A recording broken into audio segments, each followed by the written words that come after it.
하나님께서 이영표 선수에게 질문했던 그 질문. 지금 너에게 가장 중요한 게 뭐니? 라는 이 질문. 지금 너한테 가장 소중한 것이 무엇이니? 가장 중요한 것이 무엇이니? 그리고 그 당시 이영표 선수에게 가장 중요했던 것은 축구와 월드컵. 너가 가장 중요하다고 생각하는 그것을 날 위해서 포기할 수 있니? 이 질문에 이영표 선수는 순종하고 하나님께 자신의 가장 소중한 것을 들었을 때 그는 행복감에 사로잡혔다고 말했습니다. 이것으로 충분합니다. 월드컵 뛰지 않아도 괜찮습니다. 하나님이 함께 하시니 괜찮습니다. 다시 말해서 하나님 한 분이면 충분합니다라는 고백과도 같은 것이죠. 그래서 지난주에도 나눴던 말씀, 죽어야 살고 내려놓아야 얻는다는 이 역설적인 진리를 체험하게 된 것입니다. 하나님은 아브라함이 열방의 축복의 통로가 되기 전에, 믿음의 조상이 되기 전에 똑같은 질문으로 테스트를 하십니다. 아브라함아, 너는 너에게 가장 소중한 것을 나에게 바칠 수 있니?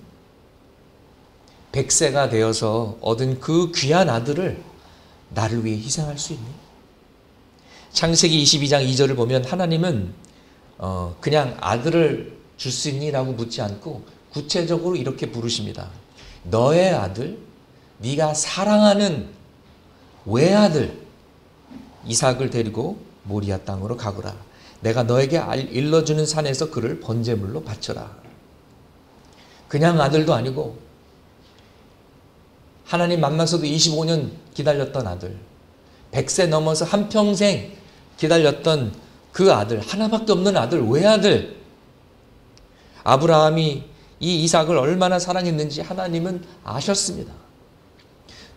독생자가 얼마나 소중한 존재라는 것을 누구보다도 잘 아셨던 것은 하나님께서 원인 제공하셔서 하나님의 은혜와 기적으로 그 아들을 얻게 되었기 때문입니다. 그것을 다 아시고 아브라함에게 내놓으라고 명령하신 것입니다. 만약 아브라함에게 하나님과 버금가는, 하나님과 라이벌이 될 만한 존재가 있다면 딱 한 명밖에 없었습니다.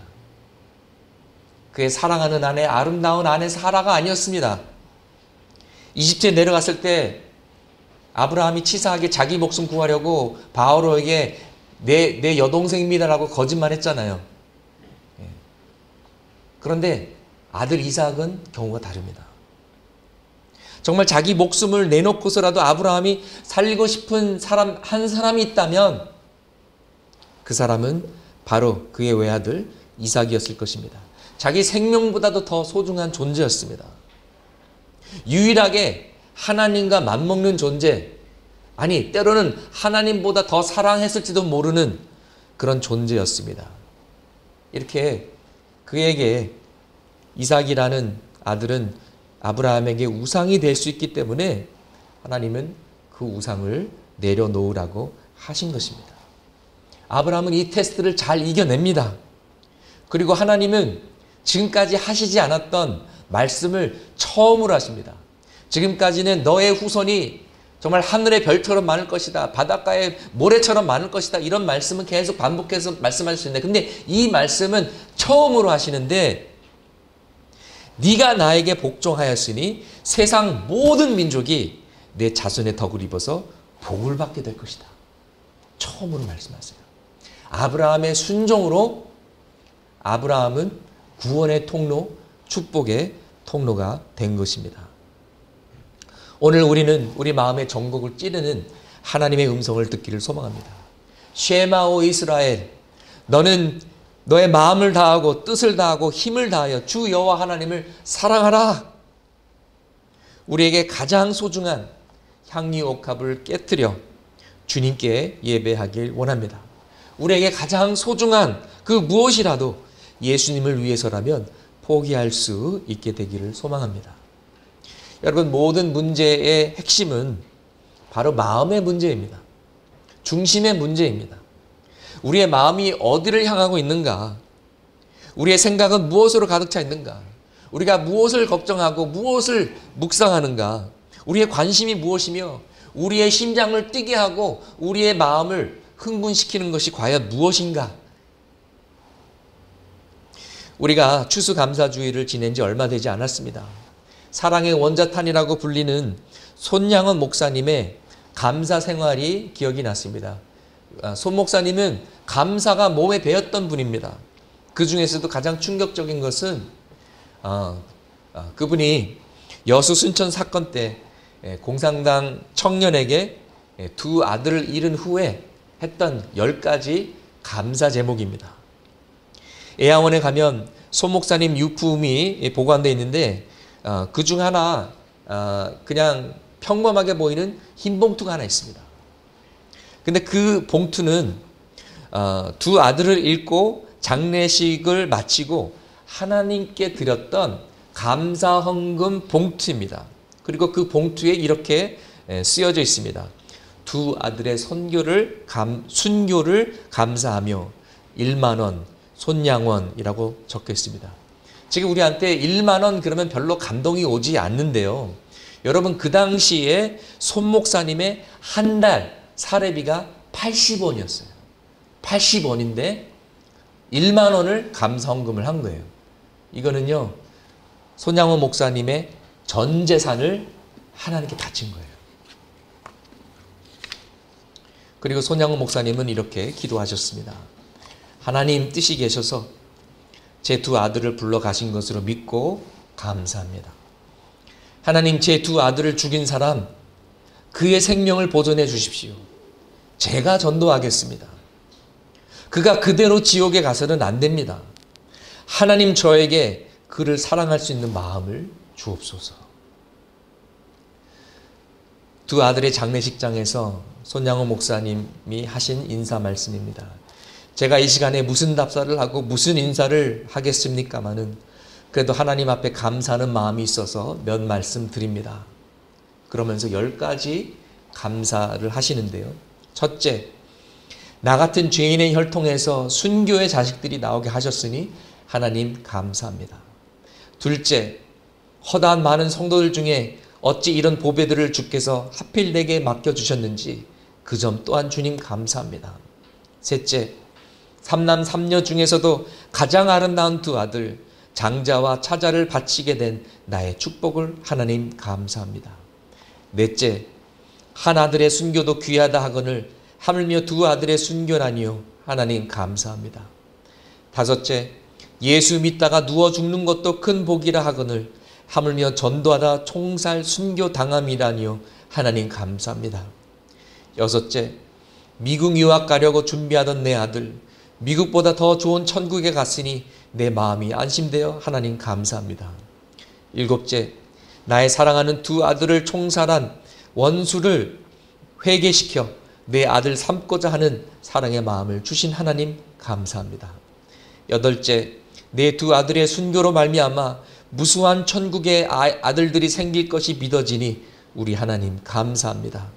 아홉째, 이 같은 역경 중에서도 이상 8가지 진리와 하나님 사랑을 찾는 기쁜 마음, 여유 있는 믿음 주신 우리 주 예수 그리스도께 감사합니다. 10번째, 이렇듯 과분한 축복 누리게 되는 것을 감사합니다. 장례 예배는 눈물바다가 되었습니다. 손양원 목사님은 아들을 죽인 안재선을 양자로 삼아 손재선이라는 새 이름을 주었고 나중에 목회자로 키워내는 사랑의 기적을 이룹니다. 한국교회 역사에 자랑할 만한 훌륭한 믿음의 본이 되셨습니다. 제가 젊어서 이 이야기를 접했을 때는 큰 울림을 주었습니다. 큰 감동이 되었고 은혜가 되었고 나도 이렇게 감사하면서 살아야지 그런 마음이 있었습니다. 그런데 살면서 감사하려고 사니까 쉽지 않은 거예요. 이제 50이 되고 점점 나이가 들면 들수록 이런 생각이 듭니다. 나도 과연 손양호 목사님처럼 살 수 있을까?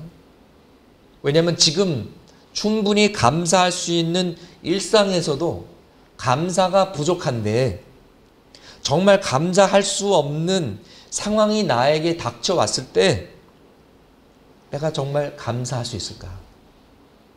이런 생각이 듭니다. 아는 내용이지만 이 10가지 감사 내용을 다시 읽으면 읽을수록 충격입니다. 도전입니다. 저는 그렇게 못할 것 같아요. 손영환 목사님이 도대체 어떤 사람이었길래 이런 생각이 들었을까? 어떻게 이런 감사를 할 수 있었을까? Really?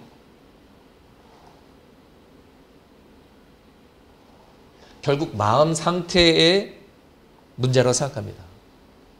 태도의 문제라고 생각합니다. 얼마나 예수 그리스도께 잡힌 자가 되었으면, 얼마나 예수 그리스도의 십자가를 잡고 있었으면 이런 생각이 떠올랐으며 이런 말을 할 수 있었을까? 흉내낸 게 아니잖아요. 이거는 뭐 흉내낸다고 노력한다고 되는 게 아니거든요. 실제로 자기 아들을 죽인 그 사람을 자기 양자로 삼아서 한 식탁 놓고 밥 먹고 사랑하고 용서하고 목회자로 키웠거든요.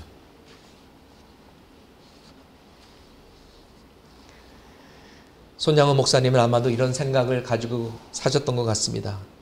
나는 하나님의 은혜에 평생 빚진 자요. 내가 지금 사는 인생은 보너스요. 내 것은 없고 다 주님의 것이고 나는 이미 죽었고 내가 이제 사는 목적은 오직 그리스도 예수라. 이런 생각이 없으면 이런 10가지 감사가 나오지 않습니다. 원수를 사랑할 수 없습니다. 불가능합니다. 이분이야말로 하나님 한 분이면 충분합니다. 이런 고백이 있지 않았을까? 그러면 우리에게 어떻게 이런 고백이 나올 수 있을까요? 우리도 어떻게 하면 하나님 한 분이면 충분합니다라고 고백할 수 있을까요? 우리 마음에서 모든 우상이 사라졌을 때 가능합니다. 우리 인생에 주님 한 분만이 우리의 모든 것이 되었을 때 이런 고백이 나올 수 있습니다.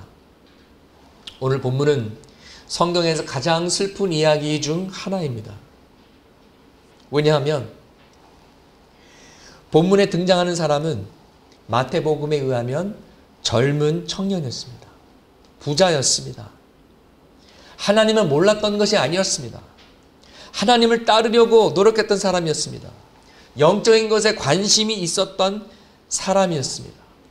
그리고 예수님께 정말 중요한, 어떻게 보면 우리 인생의 가장 중요한 질문을 합니다. 내가 영원한 생명을 얻으려면 무엇을 해야 합니까? 내가 구원을 받으려면 무엇을 해야 됩니까? 얼마나 기특합니까? 요즘 청년들은 이런 질문하지 않습니다. 내가 구원을 받으려면, 내가 하나님을 알려면 어떻게 해야 됩니까? 이런 질문하지 않고요. 나도 아파트를 살려면 어떻게 해야 됩니까?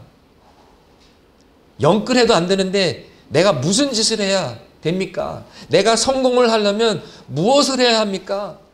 무엇이라도 하겠습니다. 이런 생각을 가지고 있습니다. 얼마 전 충격적인 설문조사가 있었습니다. 10억 원을 주면 죄 짓고 감옥에라도 가겠다라는 고등학생이 56%가 10억 원 주면 그렇게 하겠다고 답을 했습니다. 심지어 사람까지 죽일 수 있다라고 대답한 친구들도 있었습니다. 또 이웃의 어려움과 관계없이 나만 잘 살면 된다에 고등학생 45%가 그렇다로 답변했습니다. 도대체 돈이 무엇이길래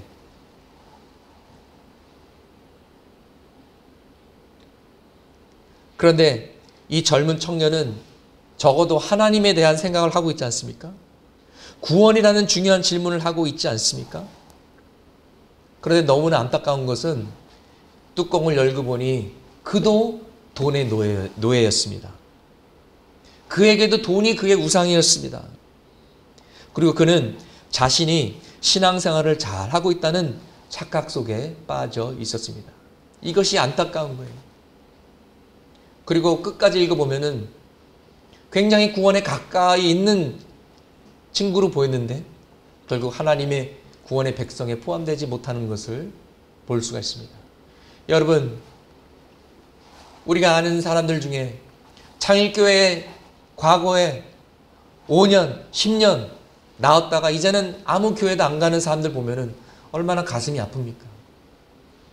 우리 친지들과 지인들 가운데 복음이 뭔지도 알고 한때는 교회도 나갔고 그랬던 사람들이 이제는 하나님을 부인하고 교회 근처도 가지 않는 그런 모습을 봤을 때 얼마나 가슴이 아픕니까? 차라리 복음을 모르고 예수님을 몰랐다면 이해가 되지만 교회도 왔었고 전도도 받았었고 복음도 이해했음에도 불구하고 주님을 떠나간다면 그거야말로 슬픈 일일 것입니다. 바로 그 모습을 오늘 우리 본문에서 보게 됩니다. 오직 하나님만이 선하고 인간은 모두 죄인인데 그는 예수님을 선한 선생님이라고 불렀습니다. 물론 예수님께서 메시아라는 것을 모르고 불렀던 것입니다. 예수님께서 답하십니다. 어찌하여 너는 나를 선하다고 하느냐? 하나님 한 분밖에는 선한 분이 없다. 여기서 선하다라는 것은 착하다라는 것이 아닙니다. 착한 사람들은 많이 있습니다. 착한 사람들이 전혀 없다 이런 것이 아니라 하나님의 기준에서 절대적인 선을 말하고 있는 것입니다. 정말 죄 한 티끌도 없이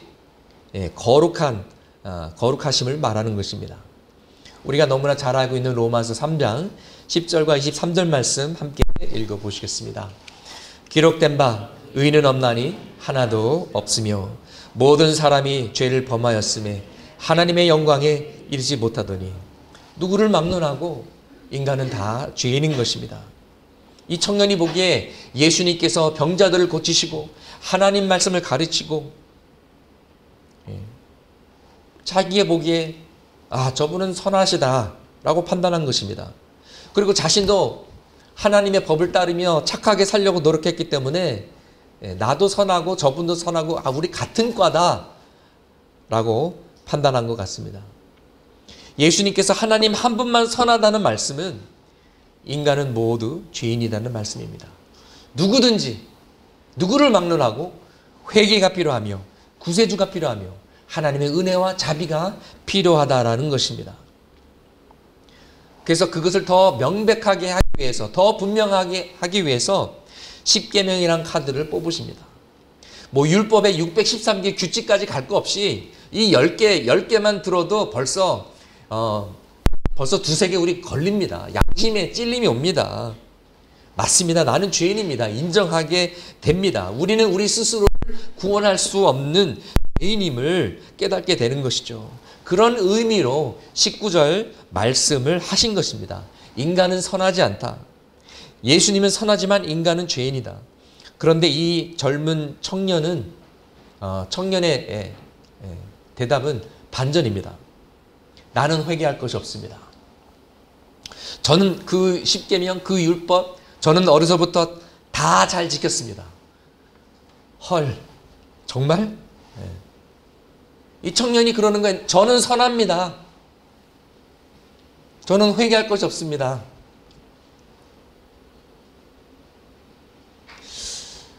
이런 모습을 보고 17절로 다시 돌아가면 17절의 질문이 정말 구원을 받기 위한 질문이 아니라 선하신 선생님, 나도 선합니다.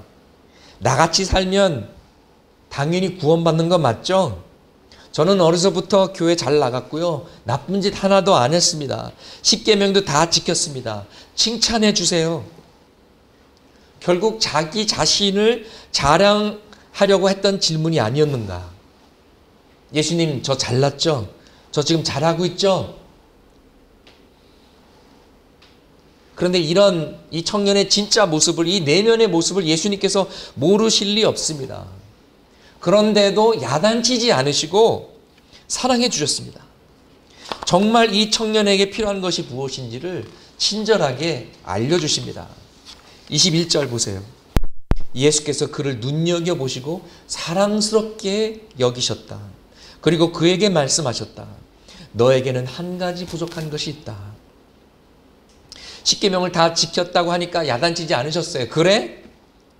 여자를 보고 음욕을 품는 사람은 이미 마음으로 그 여자를 범하였다. 네가 실질적으로 간음을 하지 않았어도 마음에 음흉한 생각을 한 번도 품지 않았단 말이냐? 이렇게 따지고 야단치지 않으시고 이 청년의 마음 상태가 어차피 얘기해봤자 못 알아들으니까 그냥 핵심 포인트를 바로 알려주십니다. 너에게 부족한 것이 한 가지 있다. 이 부족한 것이 무엇입니까? 너의 마음에 우상이 있다. 하나님보다 더 소중한 것이 있다. 그것이 만몬이요, 돈이요, 너의 재산이다. 금수저로 태어났기 때문에 가진 재산이 많았거든요.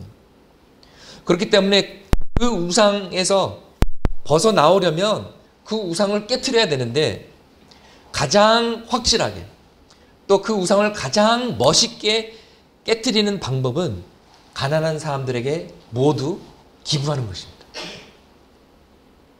가장 확실한 방법. 우리도 11조 헌금을 드릴 때마다 돈이라는 우상을 물리치고 하나님만이 우리의 왕이심을 확증하는 것입니다. 우리가 선교 헌금을 드리고 감사 헌금을 드리고 구제 헌금을 드리고 기부할 때마다 우리는 돈이라는 우상을 때려 부시는 것입니다. 하나님께서 이용표 선수에게 질문했듯이 또 아브라함에게 질문했듯이 이제 예수님께서 이 젊은 청년에게 질문하십니다. 너가 가장 중요하다고 생각하는 바로 그것, 나를 위해 포기할 수 있니? 희생할 수 있니? 그렇다면 가난한 자에게 다 기부하고 돌아와서 나를 따르라. 너의 마음의 우상을 버리고 오직 하나님만이 너의 최고의 가치가 되게 하라. 이런 말씀이었습니다. 가장 슬픈 성경 구절이 2절에 나옵니다. 그러나 그는 이 말씀 때문에 울상을 짓고 근심하면서 떠나갔다. 그에게는 재산이 많았기 때문이다. 그리고 이 청년은 다시는 신약 성경에 등장하지 않습니다. 부끄러워서 예수님을 밤에 찾아왔던 니고데모도 나중에 다시 등장합니다. 그러나 이 청년은 다시 나타나지 않습니다. 예수님께서 한탄하시며 재산을 가진 사람은, 재산을 우상으로 섬기는 사람들은 하나님의 나라에 들어가기가 참으로 어렵다. 낙타가 바늘기로 지나가는 것보다 더 힘들다. 불가능하다. 그러나 소망은 있다. 왜냐하면 하나님에게는 불가능은 없기 때문이다.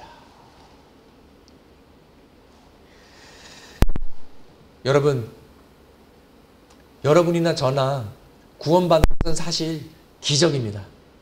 지난 금요 기도회 우리 김미교 전도사님도 간증하시면서 제가 제 성격을 아는데요. 저 같은 사람이 예수 믿는 거는 정말 기적입니다. 아멘. 근데 그분만 그러나요? 저도 그렇고 여러분도 마찬가지입니다.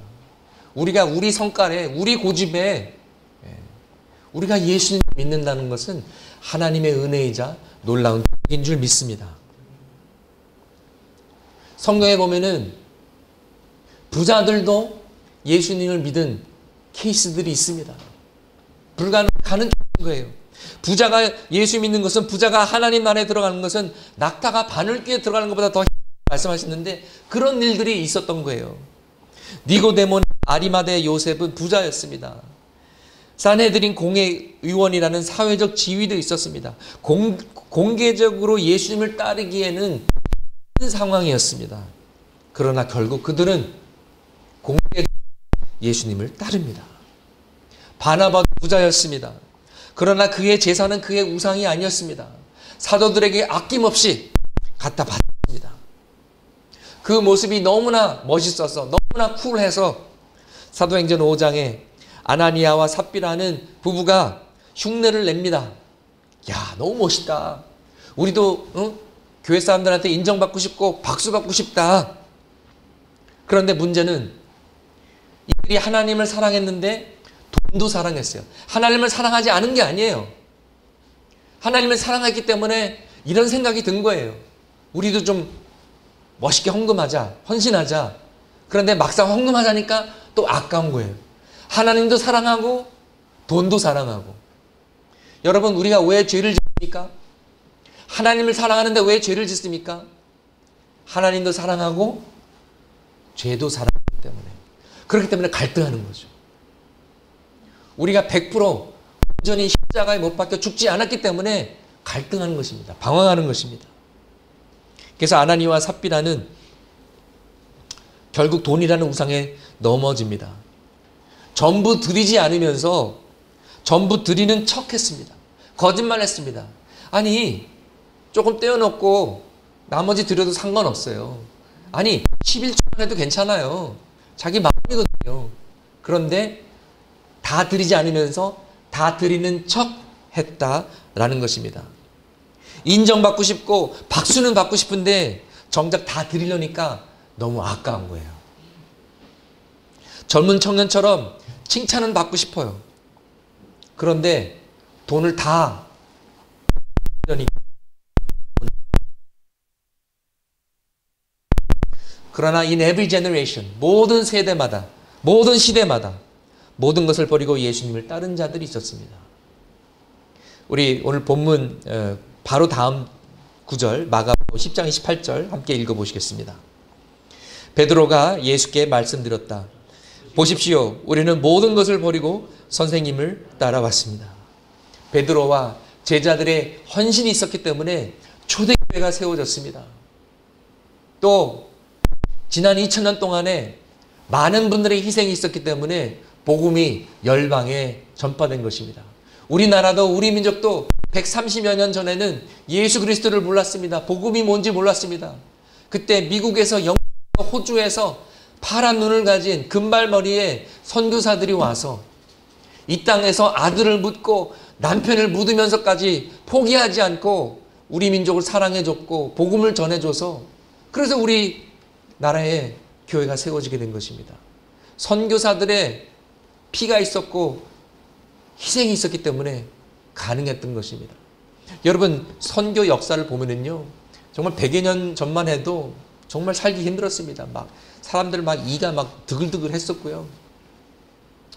그렇잖아요. 서양 사람들이 와가지고 막 뭐 국밥에다가 김치 먹으면 얼마나 힘들겠습니까? 그중 젊은 선교사 한 사람은 적응이 안 돼가지고요, 미쳐버렸어요. 미쳐서 죽었어요. 그런 과정을 통해서 우리나라의 복음의 뿌리가 내리게 된 것입니다. 아브라함이 자신의 모든 것을 하나님께 바쳤을 때 순종으로 열방이 구원을 받으리라, 복을 받으리라 하신 것처럼 우리도 예수님께 순종했을 때 열방이 구원받고 이웃이 전도되고 하나님의 나라가 이 땅에 임하는 줄 믿습니다. 우리가 주님께 순종하고 주님께 올인할 때 비로소 교회가 사회에서 존경받고 칭찬받는 공동체가 될 줄 믿습니다. 우리가 죽고 예수로 살 때 비로소 우리가 예수님을 닮아가고 그리스도의 향기가 되는 줄 믿습니다. 지금 어둡고 소망이 없는 세상이 절실히 필요한 것은요, 정말 예수님을 제대로 믿는 믿음의 공동체입니다. 오직 예수님 한 분으로 만족해하는 그리스도인들입니다. 여러분, 혹시 지금 코로나로 인해서 여러분이 재정적인 어려움을 겪고 계시다면 그것은 여러분 마음속에 재물이 우상이 되지 않도록 하나님께서 훈련하시는 것이다. 하나님께서 주시는 기회라라고 받으시길 바랍니다. 이것이 나의 믿음의 테스트구나. 힘들지만 내가 이 시간을 잘 이겨내고 우상을 걸러내는 시간이 되게 하소서. 여러분이 이것을 더 업그레이드 시키시기를 바랍니다. 이런 말을 들은 적이 있습니다. 코로나 바이러스가 교회의 백신이다. 코로나 바이러스가 교회의 백신이다. 코로나로 인해서 교회의 진짜 모습이, 교회의 민낯이 드러나기 때문에 코로나가 교회의 백신이다. 코로나로 인해서 교회가 진짜와 가짜로 갈라지고 알곡과 쭉정이가 탄로나고 진정한 예배 회복과 부흥을 향한 변화의 촉진제가 코로나가 되기 때문에 코로나 바이러스는 교회 백신이다. 백신이 무엇입니까? 백신은 진짜를 대비시키고 더 센 것을 준비시키는 거예요. 지금 우리가 코로나 때 무너지면 진짜 마지막 때의 환난과 핍박의 시간이 오면은 우리는 찬스가 없습니다. 지금 이 시간을 이겨야 되는 줄 믿습니다. 코로나가 교회의 백신이다. 코로나가 교회를 살린다. 일리 있는 말씀인 것 같습니다. 왜냐하면 우상을 버리지 않으면 안 되는 시대에 우리가 살고 있기 때문에 그렇습니다. 이제는 목숨 걸리면 예배를 드릴 수 없는 때가 오기 때문에 그렇습니다. 아니 이미 왔는지도 모르겠습니다. 우리가 이 코로나 시대를 마지막 때를 깨우는 나팔 소리로 듣기를 소망합니다. 오늘 본문에 나오는 젊은 부자 청년과는 달리 예수님을 따랐던 백만장자 청년이 있었습니다. 윌리엄 보든이라는 청년입니다. 제가 미국의 뉴저지에 살았을 때 슈퍼마켓에 가면은 보든 밀크, 보든 우유가 굉장히 많았어요. 근데 이 보든 우유를 만드는 이 보든 우유 회사 집안이에요. 금수저로 태어났습니다. 그리고 공부도 잘해서 예일 명문대에 갔습니다. 그런데 대학교에 가기 전에 이미 이 윌리엄 보든이라는 청년은 예수님께 자신의 삶을 바친 청년이에요. 그는 시간이 날 때마다 전도하고 성경 공부를 인도했습니다. 그가 신입생인 1학년 때 그의 성경 공부에 오는 학생들이 150명이나 됐어요. 그리고 그가 졸업할 4학년 때는 1,500명이 모였습니다. 그의 일기장에는 이렇게 적었습니다. Say no to self and say yes to Jesus every time. 자신에게 no 하고 예수님께는 언제나 yes 하라. 자신을 부인하고 예수님께 언제나 순종하라는 말이지요. 그리고 그는 주님을 향한 헌신을 성경 안에도 기록했습니다. 그 성경 커버 안에는 이렇게 적혀져 있었습니다. No reserves. 남김없이. 우리말로 하자면 아낌없이 모두 드리려라. 이런 의미죠. 그는 졸업하고 나서 큰 회사에서 일하든지 아니면 가족의 패밀리 비즈니스를 이어받든지 여러 가지 선택이 있었습니다. 부모의 압박도 상당했습니다. 그러나 그는 모든 것을 다 뿌리치고 신학교로 가기로 결정을 합니다. 선교사로 헌신합니다. 그리고 그의 성경에 또 두 글자를 씁니다. No retreats.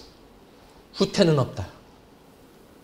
그리고 그는 뜻대로 신학교에 가서 졸업하고 중국 간수 지역의 모슬렘들을 전도하는 선교사로 준비를 합니다. 그리고 중국에 가기 전에 아라비아어를 먼저 배우러 이집트에 잠깐 들립니다. 그런데 안타깝게도 에집트에 들렸을 때 거기서 병에 걸려서 25살의 나이로 세상을 떠납니다. 그가 죽은 후 그의 성경이 발견됐고 그의 성경 안에는 마지막 두 글자가 쓰여진 것이 발견됐습니다. No regrets. 후회는 없다. 25살의 나이로 선교지에 가보지도 못하고 죽은 이 청년의 삶은 낭비였습니까? 저는 하나님의 관점에서는 아니라고 생각합니다. 젊은 스데반의 순교가 낭비였습니까? 아니라고 생각합니다. 스데반의 순교를 지켜보던 젊은 바울의 마음에 울림과 충격과 움직임이 있었을 것입니다. 어쩌면 사도 바울이 되기 위한 그의 예수님을 향한 여정은 그때 시작이 됐는지 모릅니다. 여러분, 우리가 향유 옥합을 깨트려서 하나님을 섬기는 것은 낭비가 아니라 아름다운 예배입니다. 우리의 삶이 짧던 길던 주님을 위해 우리 자신을 온전히 바쳤을 때 하나님께서 기쁘게 받으시는 예배가 되는 것입니다. 우리의 삶이 많은 사람들에게 간증이 되길 원합니다. 우리의 삶이 많은 사람들에게 신선한 충격이 되기를 소망합니다. 저 사람은 왜 저랬을까? 왜 세상에 좋은 것들, 세상이 가지려고 애쓰는 것들을 다 내팽개치고 희생의 길을 갔을까? 세상이 갸우뚱하게 만들기를 소망합니다. 우리가 이런 질문을 했으면 좋겠습니다. 나는 지금 나의 베스트를, 나의 최고와 최선을 주님께 드리고 있는가? 지금 우리 창일교회가 하나님 앞에 최고의 모습을 보이고 있고 최고의 헌신을 드리고 있는가? 저는 새벽 기도에 나왔을 때 될 수 있으면 숫자를 보려고 하지 않습니다. 그러나 저도 인간인지라 때로는 낙심될 때가 있습니다.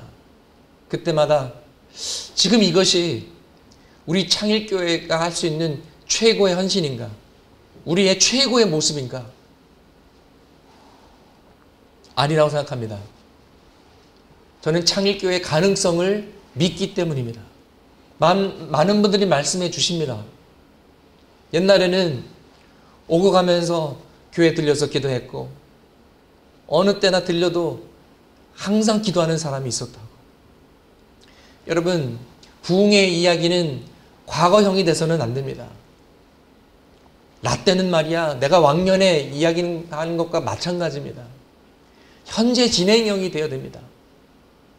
여러분, 우리가 하나님을 사랑하지 않는 것이 아닙니다. 그러나 하나님을 사랑하는 그 첫사랑이 식었다면, 우리의 기도의 열정이 식었다면 다시 회복해야 되지 않겠습니까?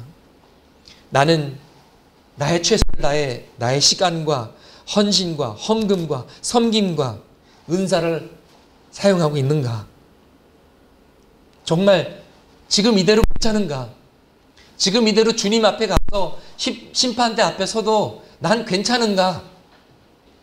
정말 주님 앞에 부끄럼 없이 설 수 있는가? 여러분, 저는 한국교회의 믿음의 선배들을 생각할 때 정말 가슴이 찡합니다. 정말 옛날에 얼마나 못 살았습니까?